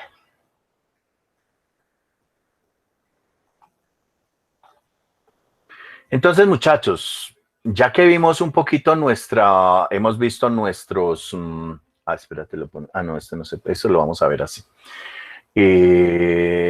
Vimos nuestro programa, qué es lo que tenemos, vimos nuestra línea de tiempo de lo que ha sido la ingeniería, muchachos, vimos la línea de tiempo de lo que ha sido la termodinámica per se, de pronto que se haya pasado algo. Lo enfocamos desde el punto de vista termodinámico e hicimos nuestra aclaración, muchachos, por ejemplo, de lo que Galileo aportó. Es que antiguamente, muchachos, todos estos sabios, como les digo, eran pintores, escultores, eran astrónomos, bueno, de todo. Entonces, a veces no aparece, por ejemplo, pero se los dije ahí lo de la física, que la primera física que nosotros tuvimos fue basada en los principios de Galileo Galilei. La segunda física era la física basada en Isaac Newton, y ahora toda la física, muchachos, está basada en los principios de Albert Einstein. Entonces, siempre ha habido, digamos, como esa actualización, pero podemos ver esa línea de cómo ha sido el componente de la termodinámica, muchachos. O sea, yo diría que la termodinámica, pues, es como parte de la vida de las personas, porque es la física, muchachos. Nosotros en física no nos podemos desconectar de lo que es la ley de la gravedad, de la aceleración. O sea, la aceleración la vamos a tener que estar usando en todo. No podemos, digamos, desconectarnos de lo que es temperatura, de lo que es trabajo. Entonces es como nuestro rol de vida. Entonces, muchachos, vamos a iniciar con lo que es la estructura de la termodinámica. O sea, la termodinámica tiene una estructura, se soporta en algo, muchachos. ¿Y en qué se soporta? Pues se soporta en unas leyes termodinámicas, como las vemos acá. Se soporta en cómo se hacen esas transformaciones termodinámicas, que es transformaciones de energía. Tiene unas variables, que son las variables termodinámicas, y además tiene una ecuación que nos dice, oiga, la ecuación de estado depende de esos aportes que toda esta gente que vimos allí nos fueron aportando para poder tener una ecuación que me relacione presión, temperatura, volumen. Entonces, todo eso lo vamos a estar mirando en lo que llamamos un sistema termodinámico. ¿Y qué es un sistema termodinámico? Un sistema termodinámico, muchachos, es donde yo hago mi análisis. Entonces, ¿que tiene que ser todo el componente? No, yo lo puedo hacer desde una parte pequeñita, desde una parte grande. Entonces, muchachos, miremos qué es el sistema termodinámico. Entonces, el sistema termodinámico, muchachos, está conformado por el sistema, que es donde yo hago mi análisis, y ya vamos a ver qué tipos de sistemas tenemos, en la cual yo intercambio energía y materia. Entonces, eso es básicamente mi sistema de estudio. ¿Que quién me lo define? Yo, el que está haciendo el análisis. Que además de ese sistema aparece una frontera, que a veces algunos libros le llaman pared, algunos le dicen la frontera. Y que aparece un entorno, que sería lo que está fuera del sistema, y además aparece lo que es el universo. Entonces, muchachos, esto es lo mismo que cuando ustedes ven estadística y en la estadística le dicen, vamos a hacer una muestra. Entonces, mi muestra estaría referida básicamente a lo que es el sistema, y el universo es todo lo que hay supuestamente en todo el componente. Entonces, ahí tenemos, por ejemplo, si yo tengo aquí un sistema cilindro-pistón, yo puedo hacer el análisis aquí de mi sistema, que sería qué es lo que pasa internamente aquí en este pistón, o lo podría mirar totalmente qué es lo que pasa aquí en todo el sistema pistón-cilindro. O podría coger y hacerlo, qué es lo que pasa, mi análisis lo voy a hacer es como, si tengo 4 cilindros de un motor, ciclo Otto, pues puedo hacerlo en los 4 sistemas, en los 4 cilindros, perdón.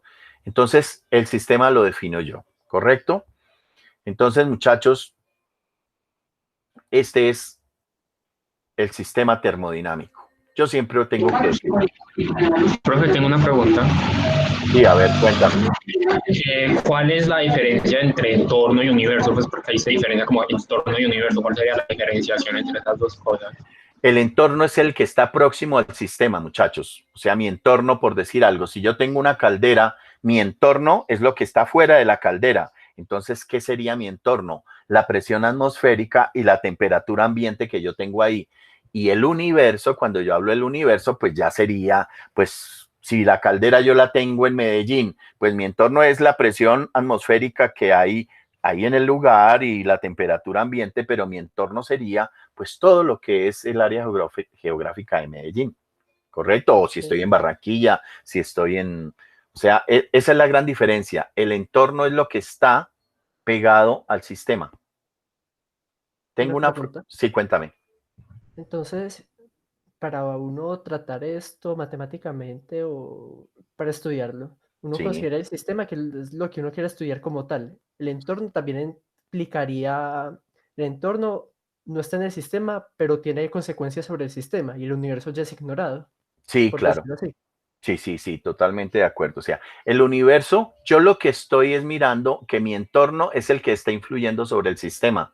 Entonces, por eso dice aquí hay una flechita que me dice qué interacciones yo tengo con el entorno. O sea, yo estoy introduciendo, si tengo la caldera, yo tengo que mirar que aquí estoy metiendo un energético, que estoy metiendo una masa, que puede ser agua, que estoy metiendo, bueno, entonces aquí yo estoy intercambiando energía y masa. ¿Y el sistema que me está dando? Entonces él me está dando un trabajo que puede ser un sistema cerrado o puede ser un sistema abierto. Si es un sistema cerrado, tengo que hacer mi análisis de esta partecita nomás, o sea, del tanque. ¿Qué reacción se me está generando cuando yo introduzco calor y cuando introduzco masa?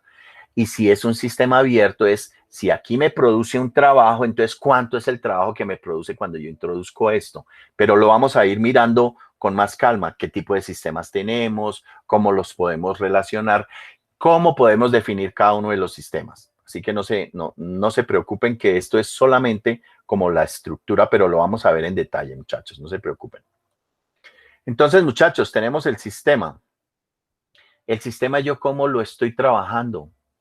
Entonces, muchachos, yo me voy aquí y veo cuáles son las variables termodinámicas. Entonces, ¿cuáles son las variables termodinámicas que se llaman en algún momento? Vamos a definir cuál es el estado, cuáles son las variables de estado, pero en este caso nos dice que las variables de estado son magnitudes que se emplean para describir el estado de un sistema termodinámico. Entonces, ya vimos que el sistema termodinámico es el que está conformado por un sistema que puede determinar si hay intercambios de energía o de masa y que tiene una frontera en la cual debo definir y que tengo un entorno. El entorno también se llama ambiente, o sea, sistema ambiente o sistema entorno, que es lo que yo estoy alrededor, y que hay un universo que ya después es todo lo externo. Entonces, muchachos, ¿cuáles son esas variables que yo tengo? Yo siempre voy a tener presión. La presión ya sabemos que es una fuerza ejercida que es igual a fuerza por unidad de área. Que tengo una temperatura en la cual, en la siguiente clase vamos a mirar las dos componentes, que es la ley cero, en la cual me habla sobre los estados de equilibrio que yo tengo en diferentes actividades y que aquí me dice que la temperatura es la temperatura que tiene este componente aquí, que yo tengo un volumen, entonces el volumen es todo lo que yo estoy trabajando en esa sustancia y que además tengo una masa. Entonces estas serían como las variables que yo tengo y las que estoy teniendo en cuenta para esa situación. Pero muchachos, vamos a definir esas variables de estado. Unas se me comportan de manera intensiva, otras se me comportan de manera extensiva. Entonces, lo que es masa y volumen son extensivas, dependen de si es más cantidad o menos cantidad. Y lo que es la presión y la temperatura, sí, son variables intensivas, no dependen de la cantidad de lo que yo tenga allí. Entonces, eso lo vemos ya en su detalle, ya cuando miremos lo que son sistemas. Entonces, muchachos, pero este sistema también está basado en lo que se llaman unas transformaciones. Entonces, muchachos, hay diferentes, yo cuando estoy haciendo una transformación, hay diferentes procesos.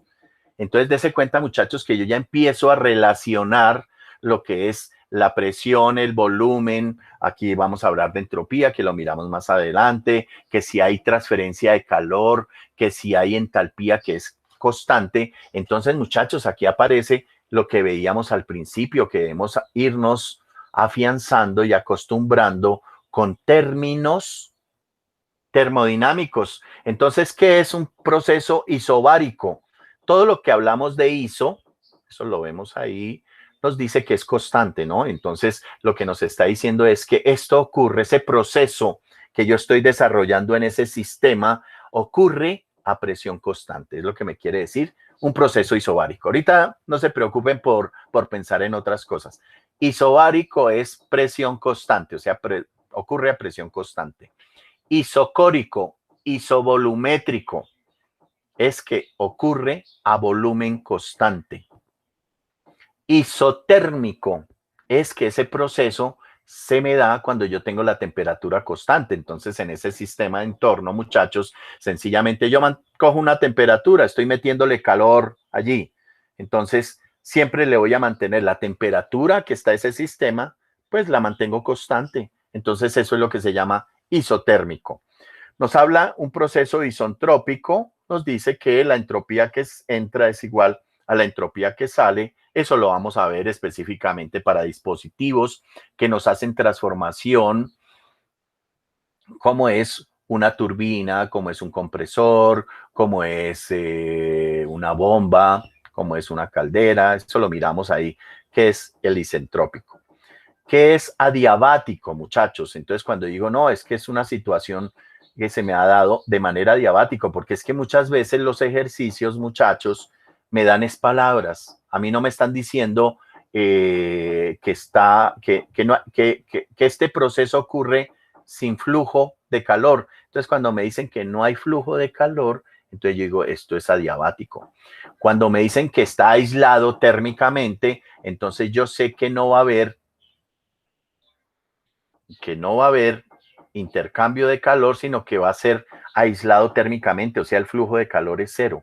Entonces, pero cuando yo le digo lo contrario, que hay flujo de calor, entonces no es un proceso adiabático, sino que es un proceso diatérmico. Entonces, todos esos términos vamos a estar hablándolo. Nos hablan de un proceso isentálpico. Aquí nos estamos refiriendo a la entalpía. Entonces, lo que nos dice es que la entalpía permanece constante tanto a la entrada, cuando uno habla de un proceso, el proceso tiene una trayectoria, que lo vemos ya un poquito más adelante, y tenemos un estado inicial y un estado final, muchachos. Entonces ahí voy a tener que la entalpía permanece constante. Entonces yo tengo los procesos, o sea que la termodinámica siempre me tiene que decir, calcule cuál es el análisis de lo que ocurre en un sistema en el cual es un sistema adiabático, pero también es isotérmico, pero que no me van a decir así, sino que me dicen que no tiene intercambio de calor, que permanece constante su temperatura y que quiero saber cuál es el trabajo final que genera ese sistema, que puede ser abierto o puede ser cerrado. Entonces, muchachos, es para que vayamos mirando un poquito esa parte. Profe, una pregunta. Sí, cuéntame. Por ejemplo, para que un proceso se considere isentálpico, ¿la Sí. entalpía tiene que permanecer constante durante toda la trayectoria del proceso o basta con que sea el mismo valor en ambos estados?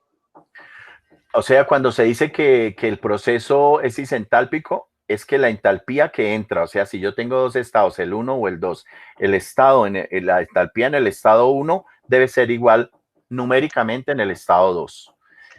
Eso nos asume de que la trayectoria permanece constante la entalpía, o sea que es el mismo valor. Y pues lo mismo sirve para todas las otras variables, por ejemplo, Sí, claro. isobárico. Supongamos que yo tengo un proceso que empieza una presión y termina la misma presión. Entonces sí o sí tuvo que haber todo el proceso tuvo que haber sido a esa misma presión, sí o sí. Sí, O sea, cuando te dice isobárico es que la presión es constante y si la presión es constante, entonces te va a dar un valor, o sea, el volumen es constante, entonces puede que sea una presión de una atmósfera y entra una presión de una atmósfera y sale una presión de una atmósfera. Y desde que entra hasta que sale mantiene constante esa presión. Sí, correcto. Para todos va a ser igual, muchacho.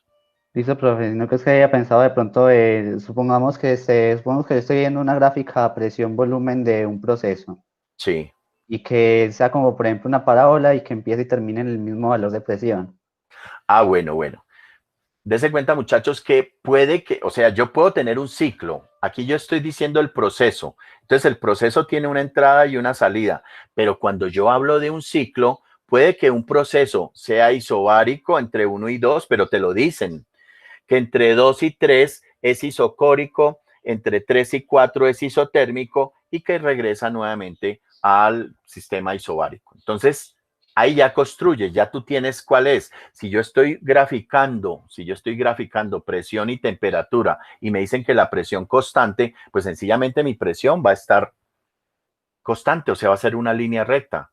Si me dicen que si yo estoy presión-volumen y me dicen que el volumen es constante, pues yo sé que el volumen va a tener ese mismo valor entre 1 y 2. Entonces yo podría construir una gráfica entre 1, 2, 2 y 3, 3 y 4 y 4 y 1. Entonces esto me da los elementos para poder construir la gráfica, que en algún momento vamos a hacer un poquito esa parte una vez miremos ya la parte de ciclos.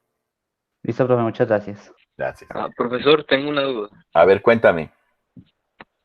El hecho de que un proceso sea isotérmico no garantiza que el proceso sea adiabático, es decir, sin intercambio de calor. Pues en el estado 1 y en el estado 2 la temperatura es constante, ¿verdad? Claro, perfecto. Sí, muchachos. O sea, yo puedo que la temperatura dentro de mi sistema esté constante, pero que también ocurre que no hay flujo de calor. Entonces, ¿qué me está diciendo? Que la temperatura dentro del sistema es constante y además no hay flujo de calor, o sea, es adiabático.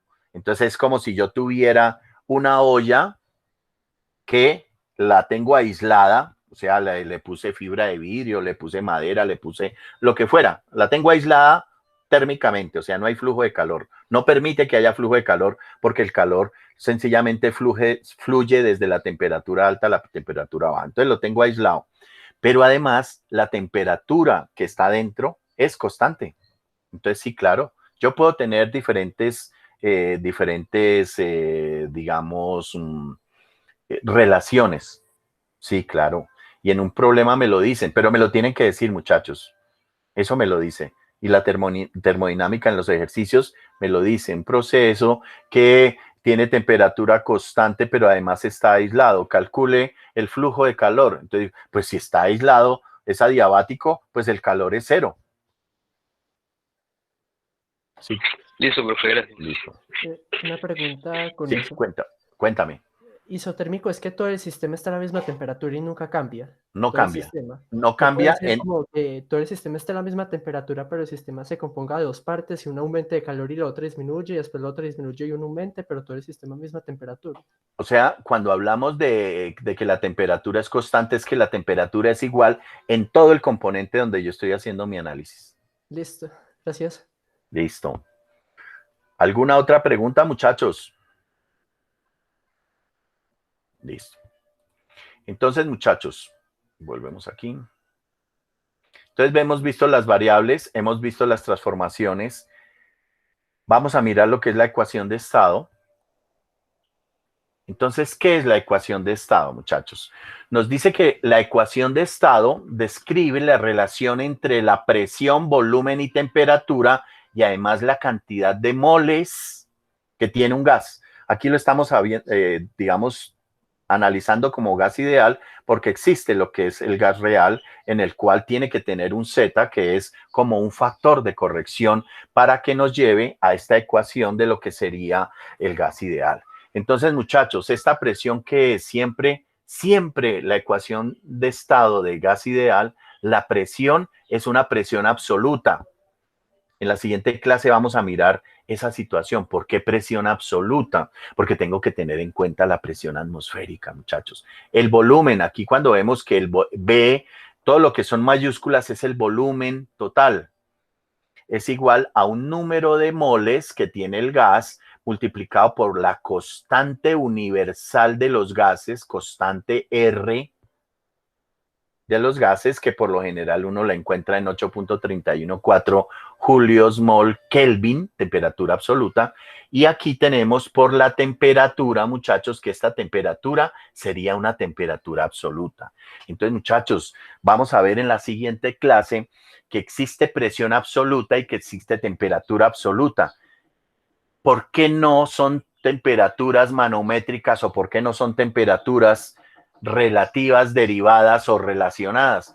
Porque, muchachos, las personas quienes estuvieron en eso, Charles Boyle, Avogadro, todos los que estuvieron trabajando en eso, hicieron sus supuestos trabajando con una presión absoluta, trabajando con una temperatura absoluta y que por eso esta constante, muchachos, dense cuenta que esa constante, si yo trabajara aquí con otras temperaturas que no fuera absoluta, las temperaturas absolutas las vamos a ver, que son Rankine Kelvin, pues muchachos, yo no podría eliminar aquí algunos valores porque esto está en Kelvin y aquí yo lo tenía en centígrados, entonces tengo que necesariamente pasarlo allí para que sean coherentes. O sea, la ecuación debe ser coherentes, pero las unidades también, muchachos. Entonces las unidades tienen que ser coherentes. Entonces, esa función, ¿qué es lo que me da? Devolvámonos un momentico. Seguimos aquí. Y tenemos un componente que son las leyes. Entonces, muchachos, si, es como si yo estoy mirando esto desde un plano superior. Entonces, el sistema termodinámico, ¿en qué se me basa? Pues, muchachos, se me basa que yo tengo que hacer un análisis y ya vimos que es la presión, temperatura, volumen, masa, que tengo unas transformaciones. Oiga, ¿cómo se me va a dar este sistema? Si va a ser efectivamente en términos de si es isobárico, isocórico, adiabático, isentrópico, isoentálpico, ¿cómo está? Que yo tengo una ecuación, entonces miremos si esto es un gas ideal, es un gas real, ¿cómo lo podemos hacer? Pero además, muchachos, yo tengo que cumplir con unos elementos que son las leyes termodinámicas. Entonces, muchachos, hay varias leyes termodinámicas. ¿Cuáles son? Tengo la ley cero, que me representa lo que es la temperatura, o sea, la ley de equilibrio térmico. Tengo la primera ley de la termodinámica que me habla sobre la conservación de energía. Entonces ya me están diciendo, oiga, tenga cuidado porque si usted violenta la primera ley de la termodinámica, lo que usted está haciendo está mal. Que tengo dos postulados que me dan la segunda ley de la termodinámica, entonces me dice, oiga, en ese sistema le está dando una eficiencia del 150% y el postulado que dice Kelvin dice que no puede haber en una máquina térmica que la eficiencia sea superior, o sea que todo el calor que yo entre a un sistema no se me puede volver trabajo porque hay unas pérdidas. Entonces, perfecto, entonces digo, oiga, pero ¿cómo así, verdad? Si yo entro aquí calor, todo el trabajo que estoy produciendo es el 100%, entonces ahí la tengo mal. Y pues la tercera ley, en la cual nos habla de que la entropía, que como ya lo vimos, muchachos, la entropía es el desorden de la energía, pero que la entropía, hablándolo en otros componentes, yo siempre influyo mucho en mis cursos, muchachos, es que la entropía es el desorden de la energía. Uno se imagina un desorden, pues claro, pero en términos prácticos, esa entropía es esa cantidad de energía de baja calidad que no la puedo volver trabajo y se me pierde en forma de calor. Entonces, yo tengo que mirar esa situación. Entonces, muchachos, esta es la estructura, o sea, estos son como los soportes que tiene un sistema termodinámico, que son las variables, que es la ecuación, que son las transformaciones y que son las leyes.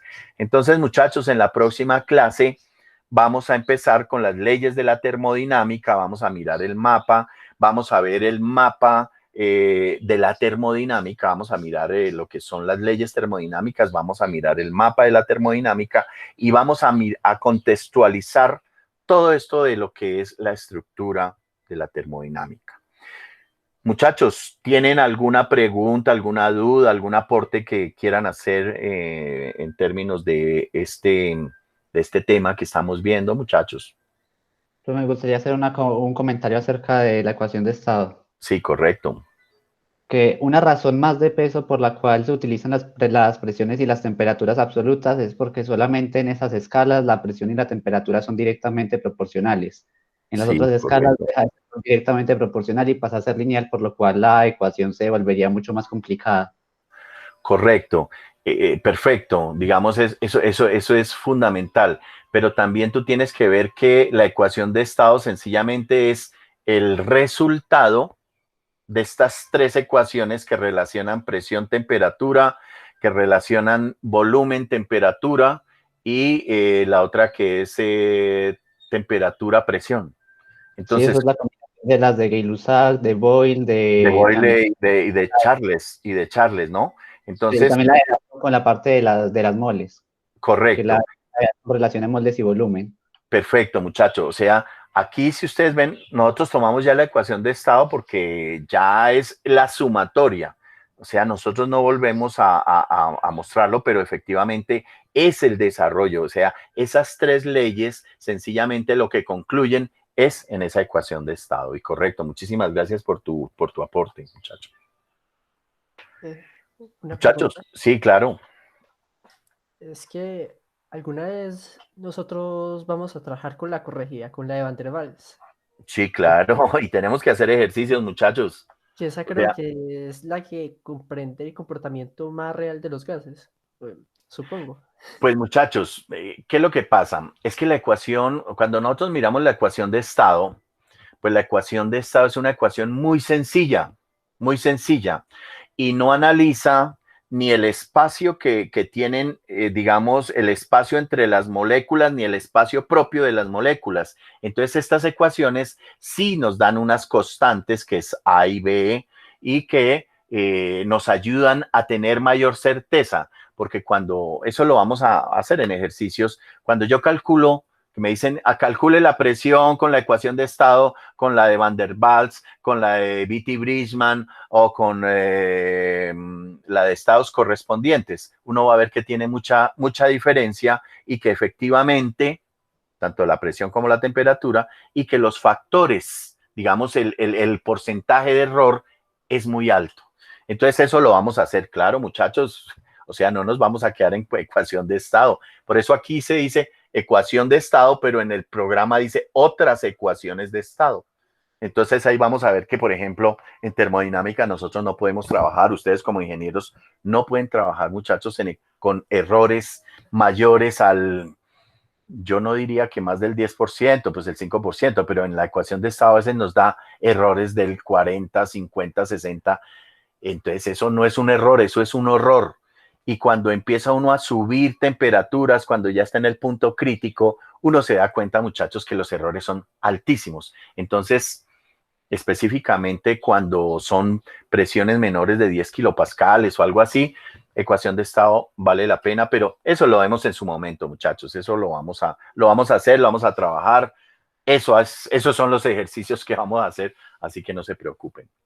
Además hay que tener en cuenta de que todas las ecuaciones de estado no son más que modelos que tienen sus propias suposiciones y que funcionan siempre y cuando esas suposiciones se cumplan. Por ejemplo, la suposición de gas ideal es que el tamaño de los átomos es insignificante, que no se pierde energía mecánica con los rebotes y que los átomos no interactúan demasiado entre sí. Pero a medida que aumenta la temperatura, esas suposiciones van dejando de ser válidas. Y por eso es que el modelo de gas ideal deja de ser válido a partir de ciertas condiciones. Entonces, Sí, por eso claro. uno tiene que tener en cuenta de que las ecuaciones de estado no son más que modelos. O sea, la realidad existe, probablemente tendrá su mecanismo que será muy complejo, que nosotros todavía no hemos descubierto una ecuación que funcione para absolutamente todos los casos, sino que como no podemos llegar a esa ecuación tan compleja que no hemos descubierto, que describiría todos los funcionamientos, lo simplificamos y empezamos a suponer cosas para poder tener por lo menos algunos resultados, a pesar de no ser del todo correctos, por lo menos aproximados. Pero muchacho, correcto, está perfecto lo que tú dices. Por eso, lo que tiene una veracidad del 100%, muchachos, son las tablas de vapor. O sea, las tablas, si yo tengo las variables medidas, como son las tablas de vapor, como son los refrigerantes, como son otros, esos valores son válidos, o sea, son medidos. Por eso es tan importante el manejo de las tablas. Las ecuaciones tienen la ecuación de estado de gas ideal, tiene un acercamiento, sus errores son muy altos. Después vienen las otras ecuaciones que lo que hace es llevarnos casi a un acercamiento de 80, 90%. Pero si yo tengo los valores, ¿por qué yo utilizo ecuaciones de estado, muchachos? Yo las utilizo es porque no tengo tablas. Si yo las tuviera, todo lo sacaría de las tablas, pero pues, o sea, las tablas no alcanzaron a llegar a todo ese componente. Por ejemplo, para lo que son hidrocarburos, muchachos, lo que es metano, lo que es propano, butanos, toda esa cuestión, pues las industrias petroleras, cuando tienen esas tablas, pues el que la quiera usar tiene que pagar, muchachos. Entonces, ahí es donde está. Y efectivamente, pues las ecuaciones de estado son una modelación matemática porque ahí hay digamos, hay una proporcionalidad directa, ¿no? En términos de qué es lo que todos estos señores han trabajado cuando hay cambios de estado y yo no conozco, pero si yo tengo las tablas, sencillamente las utilizo. O sea, eso sí es claro. Si yo tengo tablas, pues como dicen, la Biblia es las tablas. Si no las tengo, pues tengo que utilizar otros sistemas, ecuación de estado u otras ecuaciones de estado. Listo, muchachos. ¿Alguna otra pregunta? Profe, tal vez qué pena si no lo vi ahorita, pero no me quedó claro si un proceso es adiabático, eso no implica que también sea isotérmico o no necesariamente una cosa implica la otra. No, yo por eso lo decía, muchachos. Puede que el proceso sea isotérmico porque es un sistema cerrado, pero además es adiabático. Sí, o sea, puede haber conjunciones, no confusiones, conjunciones con J, que pueden estar ahí, pueden estar en dos condiciones. Y en algún momento vamos a hacer ejercicios de esa parte, muchachos. No se preocupen. O sea que a veces puede ser isotérmico y no adiabático y al revés que sea adiabático pero no isotérmico. Sí, O sea, eso puede claro. ocurrir. Sí, Ya. claro. Sí, claro. De por sí, por ejemplo, un cilindro pistón de un vehículo, pues tiene una temperatura interna en la cual le está entrando cierta cantidad, que es la cantidad del poder calorífico que tiene el combustible. Y además, él está disipando toda esa cantidad de calor en lo que es el agua de refrigeración que tiene el motor térmico, ¿no? El cilindro pistón. Pero por eso en algún momento se pensó en utilizar motores cerámicos, ¿no? O sea, que el bloque no fuera que no existiera eh, agua, sino que la cerámica era la que no permitía que el calor se fuera, sino que quedara adentro, entonces eso le subía muchísimo la eficiencia. Sí, claro, eso muchacho va a ver esa situación, claro.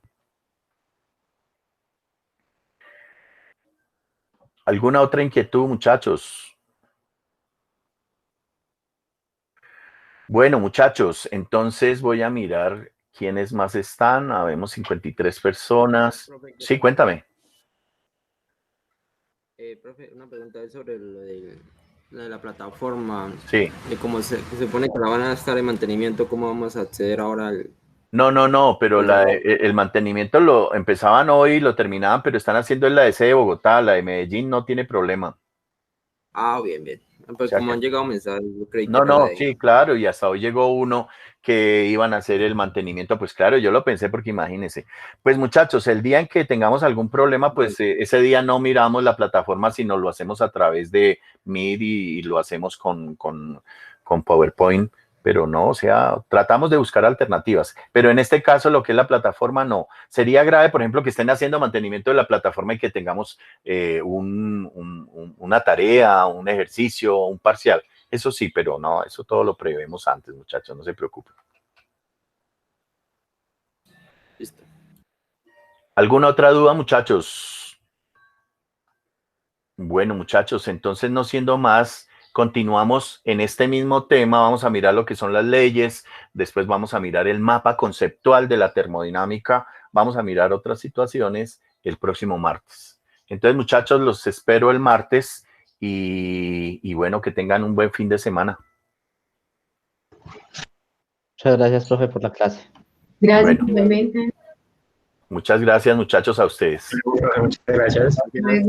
Profe, buen día. Muchas gracias. Bueno,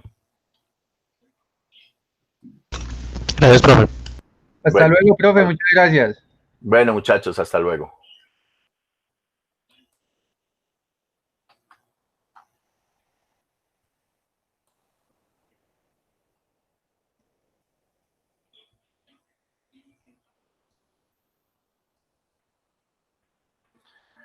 Entonces, dejar de grabar.